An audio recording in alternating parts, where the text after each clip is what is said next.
Beautiful. So does that mean as long as the amino acid sequences are less than 4, that make them bioregulators? Not exactly. So you've got peptides like KPV or GHK. And, it could be semantics at this point because GHK was discovered by Dr. Lauren Pickart in 1973. I've heard rumor that said that Khavinson said, oh, if I would have discovered that, it would have been a bioregulator. It's hard to know. And then you get like KPV is another one. It's not particularly a bioregulator. It's just a fragment of melanotan, of that alpha MSH peptide that is antimicrobial. So the bioregulator peptides had like their quality is that they specifically act on DNA.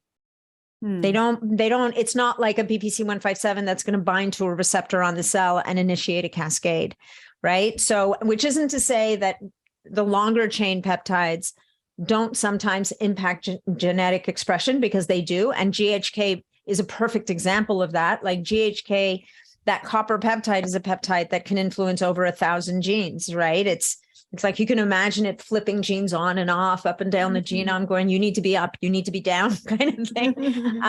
Like it's incredibly, I don't think we still know a lot of what GHK is capable of, but already what we know is pretty impressive. But for the bioregulators, they're much more specific.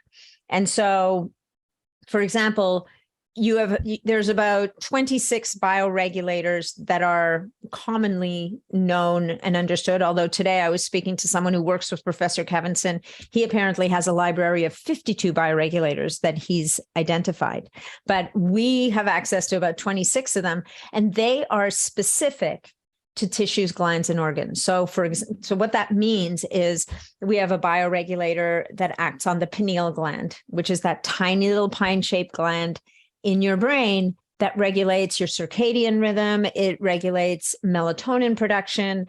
It also has kind of like a very interesting regulatory effect on the entire endocrine system, which is your hormones. And then also its big superpower is that it can activate telomerase, which would help to restore and preserve the length of your telomeres on the end of your DNA. So it's called Epitalon or Epitalon. It actually has many other names because there are different forms of bioregulators we can talk about. But Epitalon would be the one bioregulator. If you've heard of one, it's that one. Mm-hmm. Yeah. Right. And then we have other ones. We have one for the adrenal glands, for the thyroid, for the ovaries, for the testes, the prostate, the heart, the blood vessels, the lungs, the pancreas, the liver, the kidneys.